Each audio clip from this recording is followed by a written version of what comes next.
Justin Norman, welcome to the Heavy Chef Show. Thanks. That's your cue to say, yes, so good to be here. Yeah, thanks for having me, yeah. Okay, well, I suppose... I'm here every day, I guess, right? Our secret is that you are kind of part of the Heavy Chef furniture. So, but we're not here to talk about Heavy Chef. We're here to talk about your podcast. But before we get to the podcast, I actually wanted to get a sense of who you are in terms of your upbringing and essentially what brought you to this fair continent of ours, and why you're so interested in entrepreneurship. Yeah. So, my background really, without sort of fast forwarding to age 26 or so, is I quit my job and I moved to South Africa in 2017. I had a very good friend who was born and raised in Johannesburg, who I went to university with, and I came and visited, and he just gave me like an incredibly immersive, intimate experience that I had never had before. So the thing about Americans in particular is like, they're all over the US, but very rarely do they move outside of the US, right? Which is, something very different for South Africans, but I had never really had this like immersive experience before.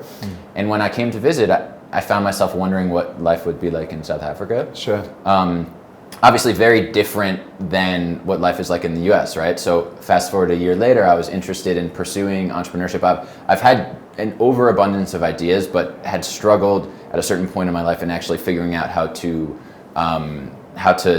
actually execute on those ideas. And so I felt that if I was to pursue entrepreneurship, I needed to quit my job. And I thought if I'm going to quit my job, I might as well move to South Africa. So that's kind of how it happened. And then, were you entrepreneurial as a kid growing up? Was that a sort of bent of yours? Not really. And in hindsight, I realized that my idea of entrepreneurship was kind of looking at it through the wrong lens. Like previously, I had looked at entrepreneurship in the sense of like, I want to be my own boss, like I'm independent and all of that. But I realized through doing it that it's a completely different set of circumstances, right? Like you're not really your own boss, you're still beholden to a lot of people, but the work itself is just distinctly different, right?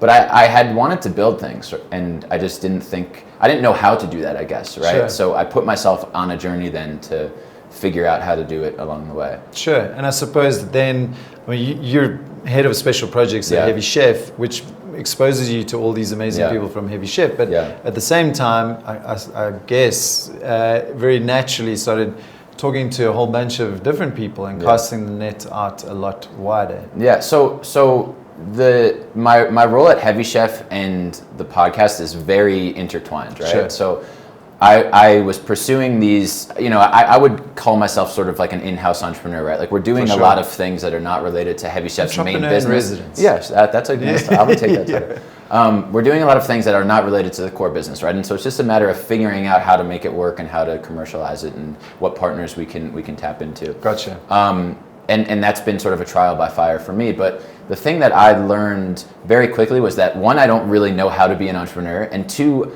I don't know intimately the set of problems that people are trying to fix in South Africa or across the continent. My quote unquote Western lens and my experience in the US just was not relevant or resonant, right? Sure. For the types of problems and the set of challenges that people are faced with here. So, the US is a place where there's an absolute overabundance of content, podcasts, thought leadership from Silicon Valley. And that was my upbringing, right? But there's not necessarily as much here. Sure. And I began to question whether everything that I had learned from Silicon Valley was very relevant. I had heard some stories certainly of, Silicon Valley companies launching products that didn't work in Africa because they didn't understand the nuances. So I sort of just set on this journey now to try to learn for myself, to understand what's real and what's not, and to sort of break through, some of the noise and some of the narratives to learn for myself first and foremost, and then potentially disseminate those learnings outward as well. And so the end product is the flip, right? So tell us about that, and what is the why and the what? So the name The Flip comes from this idea of us wanting to flip the script. So there's these pervasive narratives about entrepreneurship on the continent, and then there's this general deference to Silicon Valley thought leadership. I want to challenge those things, right? They may be true, they may not be true, right? But if Silicon Valley thought leadership is not ubiquitous, where are their key divergences, right? Sure. So that's what the idea of the flip. And the why is basically, first and foremost, it was scratching my own itch. Like I wanted to learn for myself. And then I realized that in talking to a lot of people and aggregating across different themes, that it may be relevant for other people. Gotcha. I got jealous that you had a podcast as well. You know, everyone has a podcast. The Healthy Business, everybody, you can subscribe. We'll talk about that later. Yeah. But the one thing that I think is distinctly different, especially from content that I've seen, the Healthy Business Show, for example, is that a lot of it is interview style, right? Yeah. And I felt, given just sort of my network, that I wouldn't be able to find, you know, I can't do interviews with Michael Jordan or all of the different people that you've done interviews with. So I thought that what would be interesting instead would be to focus on themes. And so if you ever listen to the show Freakonomics, my show is kind of Freakonomics meets Masters of Scale with African startups. Great show as well, yeah, cool. Yeah, and the idea is, rather than just taking what people say at face value, let's sort of triangulate and get a divergent set of insights from across the continent, from across different sectors, from across different businesses. And that's where I hope that the main value will be, is not necessarily in one individual's insights, but in aggregating the insights across a variety of themes and seeing what are themes, what's different depending on the markets, depending on the sectors, and then putting those things out there in the world and letting people decide what's relevant for themselves. And then Justin, I mean, in closing, first of all, I want to ask you how do we access it, when's it going to be live and so on, but I think just as a kind of parting shot, what are the real salient lessons, maybe surprising stuff that you've learned yourself on this journey? Yeah. I mean, because you've done, what, 40 I've done right? about 40. So, and the thing is, I should have 40 episodes if I did it interview style, but I've got like three. So it's a lot of production. So there's a lot of work, basically, right? So I'm learning the hard way. Which is fun. I mean, like the one thing, I mean, to your question about what I've learned, more than anything else, like I'm just so overwhelmed by the set of problems and the audacious goals that entrepreneurs have, right? Sure. And the amount of impact that these startups can have just invariably by the very nature of the types of businesses that they're solving, right? So there's a company, Hello Tractor, for example, that I interviewed.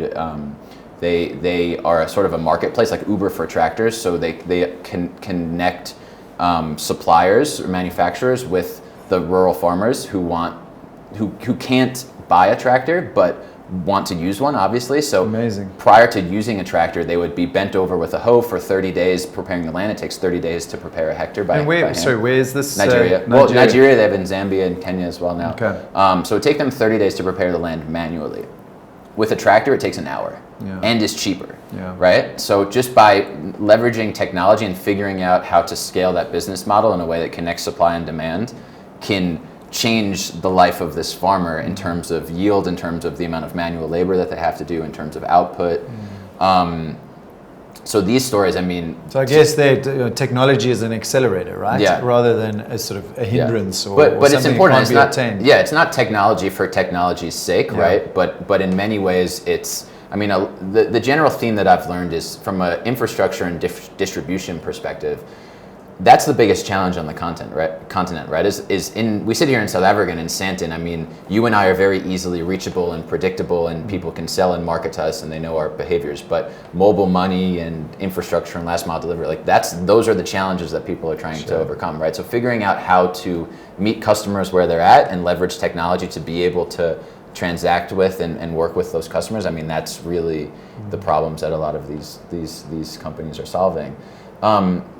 You know, and just back to the point before, I mean, the show itself is going to be, the first season is going to be just 8 episodes, with 1 million episodes in the pipeline down the line. But, you know, Tim Ferriss in the making. Yeah. Nice. But my desire in doing this and what's emboldening me now more than anything is that, like I said, I mean, these stories are just incredible, and I'm really just trying to do them justice. And I really think that a lot can be learned from, you know, the variety of entrepreneurs that I've spoken to and the types of problems they're solving. I mean, I think that it's such a good cause. Just in general, I mean, obviously there's a lot more to it than that, but just the idea, we speak a lot of at Heavy Chef of telling good stories, but telling valuable stories, because not all of them are actually good stories, but they have value. Yeah. And we're not necessarily good at that yet, coming out of Africa. Yeah. And I think that's something that if we can all have the more people like you coming through and breaking that ceiling, that international ceiling, would be great for us. Well, look, and I mean, my opinion is,